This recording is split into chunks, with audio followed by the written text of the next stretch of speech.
You are listening to this because you may have thoughts that are interfering with performing or competing to the best of your ability. The way that we change thoughts is through repetition of the challenging thoughts. Actually, we are not changing thoughts, but through repetition, we are creating a new pattern of thinking. Just as you practice a physical skill until it becomes automatic, repetition of the challenging thoughts helps this new pattern of thinking become stronger than the old pattern, until it can become your automatic way of thinking. That's why in this audio, I repeat what I am saying, and why the more you listen to it, the more it will benefit you. The biggest difficulty with thinking that athletes have is the fear of failure. Competitive athletes are motivated and dedicated people. The desire to win and not to lose is an important part of the self-concept. However, it is important to keep perspective on the desire to win so that it motivates you but does not interfere with your performance. This thinking interferes with performance when it creates tension or anxiety, when it affects your focus or concentration, or when it makes you give up or not try hard enough. So it is important to reframe the way you think about failure and success. Winning does not make you a better person. What you are doing right now makes you a better person because it shows you are willing to do what it takes to be the best that you can be. You are a person who is willing to use whatever tools that are at your disposal to improve. You are willing to look at yourself. You are willing to try. That's what makes you a better person, both in life and in competitive sports. Winning is often a benefit of that type of attitude. The more that you focus on being the best that you can be and make winning a desire rather than a demand, the better you will be. What does that mean, to make winning a desire rather than a demand? A demand means that you have to win at all costs in order to feel good about yourself or to be happy. A desire means that you will do what is necessary to strive for your goal, but that your happiness or your feelings about yourself are not based on achieving your goal. Why is this important? Because people who are able to focus on winning as a desire tend to be more persistent in trying to achieve their goal. They don't criticize themselves unnecessarily, but focus on the specific improvements they need to make to attain their goal.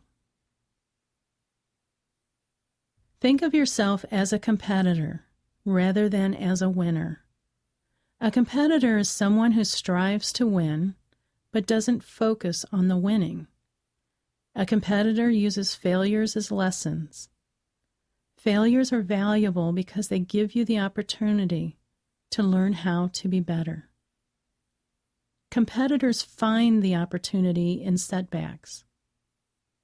The opportunity is, what can I do to improve? What can I learn from this experience? Competitors know that success does not guarantee happiness and that failure does not need to cause misery. Success is something to enjoy, but failure is also an important part of living. Remind yourself that adversity can build your inner strength, which will make you a better athlete. If you accept failure as a positive force in your life, it can help you develop patience and persistence.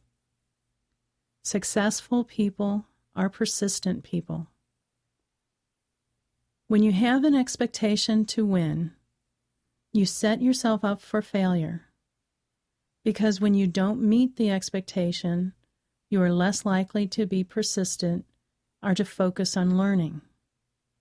Instead, you are more likely to put yourself down and feel bad about yourself. Tell yourself that you prefer to win, and you are going to do whatever you can to win, but you don't have to win. Your goal is to be the best you can be at what you do. And the more you focus on that goal, the more likely you will be successful in the long term, because you will feel better about yourself and be more persistent. The old adage, "the only failure is the failure to try," is absolutely true. As I already said, successful people are persistent people. In fact, successful people have usually made more mistakes and failed more than people who are not successful.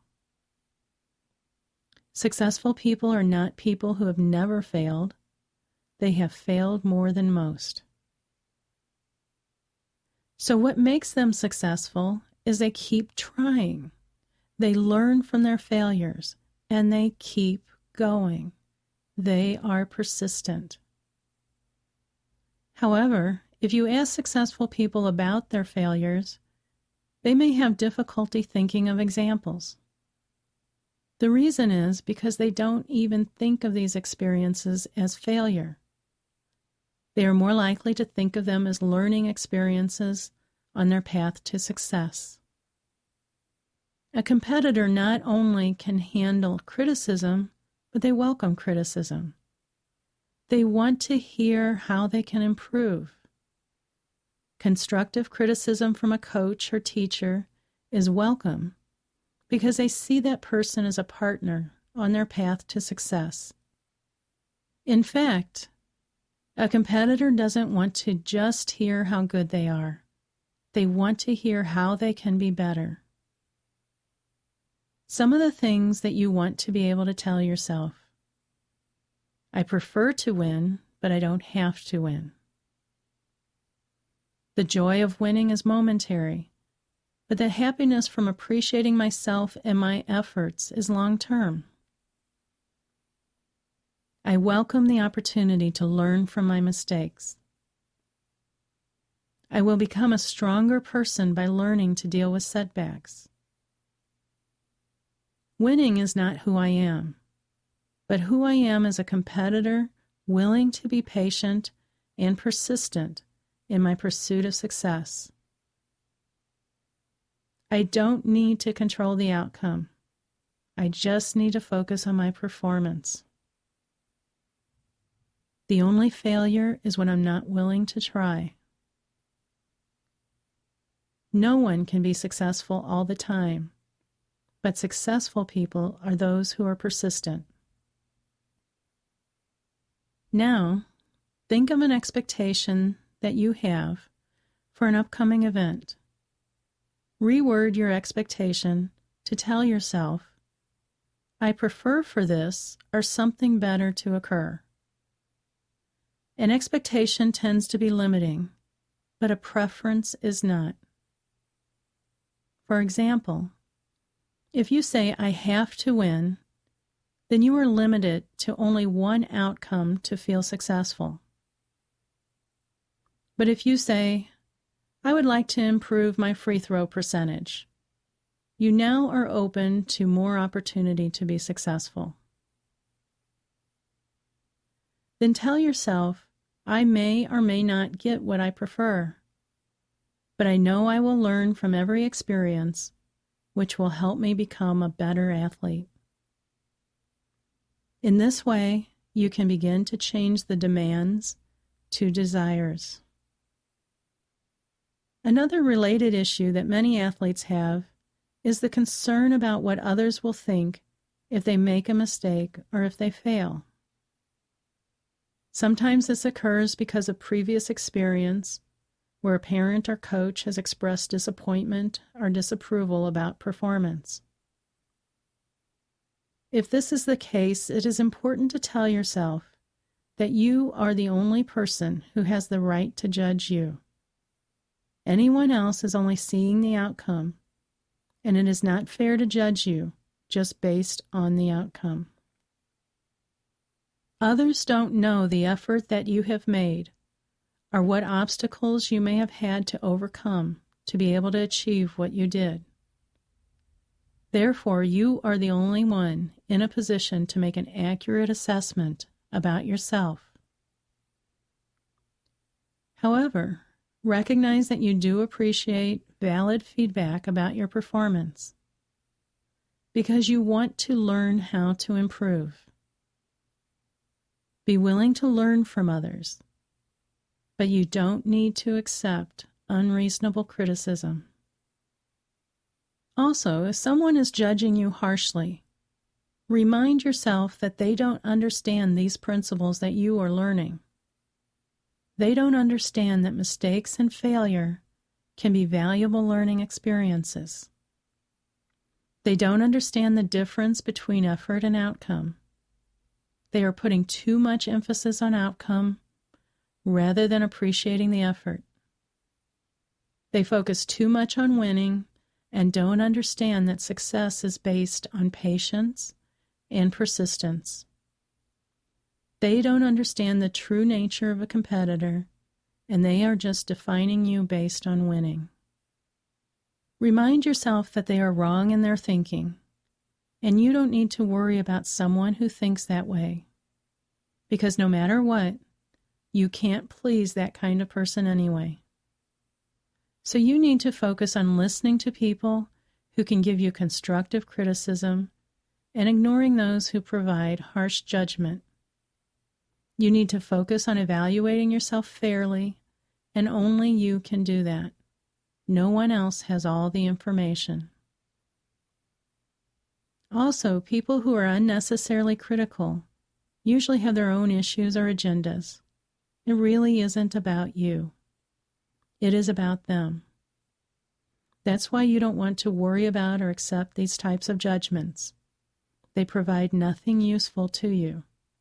They only distract you from what is important to you. Then judge yourself based on these principles I have described. You are a competitor. You show that by your willingness to learn these ideas and to improve yourself.